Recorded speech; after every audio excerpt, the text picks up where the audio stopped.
Nabi pernah diberikan tawaran oleh Allah. Batha itu dataran, hamparan. Makkah, hamparan kota Makkah. Lahu zahaba, dirubah, diganti menjadi emas, hamparan emas. Nabi dikasih pilihan, mau enggak ya Rasulullah? Jadi dataran Makkah dirubah semuanya menjadi emas. Engkau bebas untuk memilikinya. Famakhtara dzalik. Nabi kita enggak milih itu. Wa qala li Sayyidina Umar, lalu beliau berkata kepada Sayyidina Umar, "Amma tarda ya Umar? Apa engkau enggak ridha wahai Umar? Antakuna lahumud dunya, Allah jadikan dunia milik mereka, walanal akhirah, dan untuk kita adalah akhirat."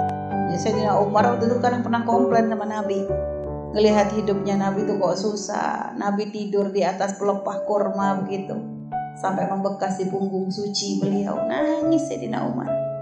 Bukan karena Sayyidina Umar tuh demen dunia, enggak tega lihat Nabi. Nabi itu siapa? Beliau tuh paling mulianya manusia. Kalau ada orang yang paling pantas dihormati ya Nabi.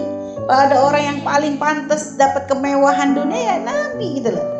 Ibaratnya ya sangat layak mendapatkan kenikmatan. Tapi ternyata ngelihat kondisi Nabi, punggungnya tuh sampai berbekas-bekas begitu. Nangis Sayyidina Umar, ya Rasulullah, raja-raja Persia, Roma, mereka hidup dalam gemerlapan. Padahal yang paling pantas untuk itu adalah engkau. Nah, di situ lagi menjawab, "Amatardo ya Umar, antakuna lahumud dunya walanal akhirah." Dan memang Nabi mengambil yang paling berat untuk urusan seperti ini. Urusan dunia Nabi ngambil paling berat. Bukan karena Nabi ngelarang umatnya untuk hidup enak, untuk kaya raya, enggak. Nabi enggak ngelarang itu. Hanya kenapa Nabi memilih untuk hidup dalam keadaan susah, kadang lapar, kadang Nabi enggak makan. Rumah Nabi juga kecil. Bahkan seringkali dapur Nabi enggak mengepul. Ya karena memang Nabi itu memang selalu memilih bagian yang tersulit dalam kehidupan kita. Untuk apa? Untuk nguatin umatnya.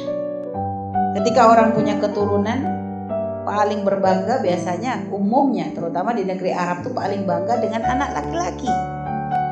Tapi Nabi lihat, Nabi diberi ujian oleh Allah, anak laki-lakinya diambil semua, yang ada anak perempuannya. Tapi Nabi berbangga. Jadi ngambilnya tuh memang bagian-bagian yang sama orang gak enak tuh diambil oleh Nabi untuk muatin hati. Makanya kenapa hikmah Nabi terlahir sebagai anak yatim. Muatin nih yang gak punya orang tua, yang diuji gak punya bapak, gak punya ibu. Nabi itu contoh yatim itu. Bahkan beliau sama sekali gak pernah melihat ayahnya, karena dalam kandungan pun ayahnya sudah gak ada duluan. Apa coba yang gak enak tuh Nabi ngerasain semuanya. Coba Nabi pengen ketika umat itu ada yang hidup mendapatkan kesusahan, ada contohnya, biar kuat, biar sabar. Nah sekarang aja lihat dengan contoh Nabi yang segitu sempurnanya, udah ngambil yang paling berat pun umat banyak yang lupa kok. Kasih fakir, marah, ada, gak ingat bahwa Nabi pernah ngerasain seperti itu. Bahkan wafatnya Nabi, lihat, wafatnya bukan dipilihkan oleh Allah, wafat di medan perang, enggak. Nabi wafat dalam keadaan sakit. Nah itu kenapa? Itu kekuatan lagi bagi umat nih yang diuji dengan sakit. Sesakit-sakitnya kita, ingat Nabi pernah paling sakit. Kalau kita ada orang demam ya, Nabi ya Allah dalam keadaan demam, lihat diguyur air langsung kering. Coba kebayang sakit panas model apa itu. Segitunya diambil oleh Rasulullah. Itu apa? Umat lagi. Sallallahu Nabi Muhammad. Kalau udah ngomongin Rasulullah itu sudah luar biasa. Contoh cinta yang paling tulus ada pada diri Nabi Muhammad SAW.